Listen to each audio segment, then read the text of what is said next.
नमस्कार, मी दीपाली. माझ्या चॅनलमध्ये तुमच्या सर्वांचं खूप खूप खूप मनापासून स्वागत. श्री स्वामी समर्थ. तर आजच्या भागामध्ये आपण बघणार आहोत की कमळघट्ट्याचं महत्त्व काय, त्या माळेला सिद्ध कसं करायचं, ती माळ आपण का आणतो आणि त्या माळेवर आपल्याला कुठल्या कुठल्या सेवा करायच्या असतात, हे सगळं आपण जाणून घेऊया. आता बघा की आपण लक्ष्मी यंत्र श्रीयंत्र आणतो. तर श्रीयंत्र हे सगळ्या देवींचं आसन असतं. यावर लक्ष्मी माता विराजमान होते म्हणून ते आपण आणतो. पण कमळघट्टासुद्धा ही एक अशी वस्तू आहे की ज्याने लक्ष्मी आकृष्ट होते, जास्तीत जास्त लक्ष्मी खेचून आणते कमळघट्टा असं म्हटलं जातं, कारण लक्ष्मीकारक ती वस्तू आहे. आता दिवाळी जवळ येते आहे आणि आपल्याला अष्टमी ते अमावस्या जी सेवा करायची आहे तीसुद्धा आपण कमळघट्ट्याच्या माळेवर करतो. कमळघट्ट्यांच्या मण्यांवर आपण ती सेवा करत असतो. त्याचा व्हिडिओ बघितला नसेल तर नक्की बघा. खूप उच्च कोटीची ही सेवा आहे. आता लक्ष्मी माता ही कमळात बसलेली आहे आणि कमळ हे महालक्ष्मीला अत्यंत प्रिय आहे आणि आपण रोज काही कमळ महालक्ष्मीला वाहू शकत नाही आणि त्यातच 108 कमळसुद्धा वाहणं अशक्य गोष्ट आहे रोज. म्हणून कमळघट्ट्याची माळ ही श्रीयंत्रावर आपण अर्पण करत असतो, श्रीयंत्राभोवती आपण ती ठेवत असतो. तर इतकं अनन्यसाधारण महत्त्व या कमळघट्ट्याला आहे, कारण कमळाच्या बियांपासूनच ही माळ बनवली जाते. आणि अर्थात ही माळ जर असली असेल, आता मार्केटमध्ये डुप्लिकेट वस्तूसुद्धा असतात, पण कमळाच्या बियांपासून जी माळ बनवली जाते ती खराब होते. अर्थातच ते बिया आहेत त्या आणि त्या खराब होणार.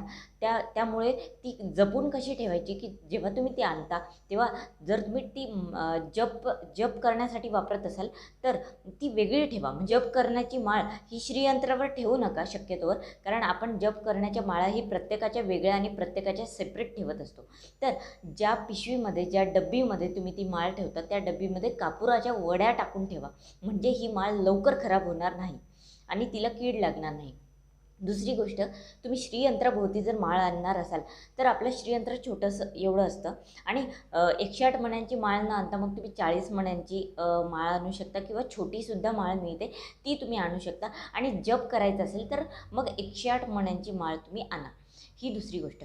त्यानंतर आपण ही माळ जप करत असतो ती खूप लांब असते आणि जप करताना आपल्या नाकाच्या आपल्या समांतर रेषेपासून तर जी आपली नाभी असते या दरम्यानच आपली माळ आली पाहिजे, म्हणून नाभीच्या खाली गेली नाही पाहिजे. म्हणून गोमुखी वापरूनच आपल्याला या माळेवर जप करायचा असतो, कारण ती भरपूर लांब असते कमळघट्ट्याची माळ. तर तुम्ही जप करण्यासाठी ही माळ जर वापरत असाल, आता सध्या तिकडे आहे ती माळ, पण माझ्या लक्ष्मीपूजनाचा व्हिडिओ मी टाकला आहे. दसऱ्याच्या व्हिडिओमध्ये मी ती माळ तुम्हाला दाखवलेली आहे. 108 मण्यांची खूप लांब असते.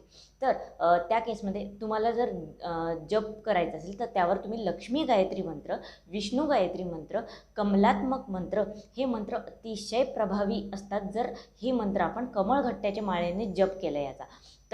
तर हे 3 मंत्र तुम्ही सतत रोज कमलात्मक मंत्राची जरी तुम्ही एक माळ केली कमळघट्ट्याच्या माळेवर तर ते अतिशय प्रभावी लक्ष्मी प्राप्तीचा तो उपाय आहे.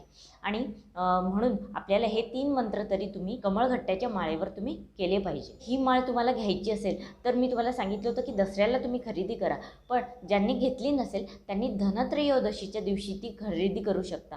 त्याआधी जर तुम्हाला घ्यायची असेल तर बुधवारचा दिवस बघून घेतली तर फार उत्तम असतं. आणि याला सिद्ध करण्यासाठी शक्यतोवर धनत्रयोदशीच्या दिवशीच तुम्ही सिद्ध करा. नसेल तर प्रत्येक शुक्रवारी, जर मध्ये तुम्ही कधीतरी घेतली तर शुक्रवारच्या दिवशी त्याला सिद्ध करा. आता ही माळ सिद्ध कशी करायची, तर जेव्हा ही माळ आपण विकत आणतो तेव्हा माळ आणल्यावर तिला स्वच्छ पाण्याने धुवून घ्यायचं.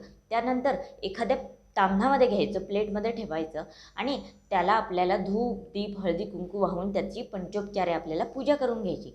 पूजा केल्यावर रात्रभर त्याला तूप लावून ठेवायचं. शुद्ध गाईचं तूप जे असतं ना ते असं पूर्ण माळेला असं चोपडून घ्यायचं. छान प्रत्येक मण्याला ते लावून घ्यायचं आणि रात्रभर ती तशीच तूप लावून ठेवायची. भरपूर तूप लावायचं, म्हणजे तूप सगळीकडे लागलं पाहिजे, व्यवस्थित लागलं पाहिजे. रात्रभर ती माळ तशीच तुपामध्ये ठेवायची आणि दुसऱ्या दिवशी त्यावर 108 वेळा आपल्याला 99 मंत्र म्हणायचा आहे किंवा लक्ष्मी मातेचा श्री लक्ष्मी गायत्री मंत्र सुद्धा तुम्ही म्हणू शकता. 108 वेळा म्हणायचा आहे. हा मंत्र म्हटला की नंतर ती माळ पाण्याने धुवून घ्यायची, त्यावर गंगाजल टाकायचं, त्याला अत्तर लावायचं आपलं आणि त्यानंतर ती पाण्याने धुवून घ्यायची. असं केल्याने ही माळ सिद्ध होते. नंतर तुम्हाला जप करायसाठी वापरायची असेल, श्रीयंत्रावर ठेवायला वापरायची असेल तर तुम्ही त्यानुसार ती वापरू शकता. अशा प्रकारे ही माळ सिद्ध होते. प्रिझर्व करून ठेवायची असेल किंवा मनी तुमच्याकडे असतील, फक्त मनी तुम्ही आणले असतील सेवेसाठी, तर एका डब्यामध्ये किंवा ज्या पिशवीमध्ये तुम्ही ती ठेवतात तिथे कापूर टाकून ठेवा, म्हणजे ती लवकर खराब होणार नाही. ही माळ जर तुमचा बिझनेस असेल, तुमची नोकरी असेल, बिझनेस असेल, तुमचं तिजोरी असेल, या ठिकाणी जर ठेवली तर व्यापारात वृद्धी होते, बिझनेस वाढतो आणि तिथे लक्ष्मीची आवक वाढते असं म्हटलं जातं. इतकी प्रभावशाली ही कमळगट्ट्याची माळ आहे. त्याचप्रमाणे ही माळ जर तुम्ही गळ्यामध्ये धारण केली तर त्या व्यक्तीच्या आयुष्यातला आर्थिक जे अडचणीचा जो प्रभाव असतो, आर्थिक अडचणी ज्या असतात त्याचा प्रभाव कमी होऊन जातो. आर्थिक अडचणी त्याला येत नाही भविष्यामध्ये. तर असं अनन्यसाधारण महत्त्व या कमळगट्ट्याच्या माळेचं आहे. तर ही माळ प्रत्येकाच्या घरात असावी, असेलच, पण ज्यांच्या घरी नाही, ज्यांनी आणलेली नाही त्यांच्यासाठी सांगते. आता दिवाळी येणार आहे, आपल्याला भरपूर सेवा करायची आहे. अष्टमी ते अमावस्या हा व्हिडिओ बघितला नसेल तर नक्की बघा. लक्ष्मीपूजनाचा व्हिडिओ, धनत्रयोदशीचा व्हिडिओसुद्धा आपण टाकलेला आहे.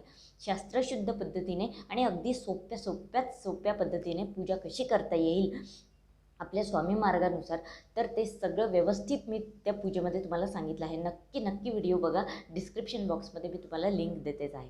हा व्हिडिओ कसा वाटला नक्की मला कमेंट करून सांगा आणि आवडला असेल तर कमेंट बॉक्समध्ये श्री स्वामी समर्थ लिहायला विसरू नका.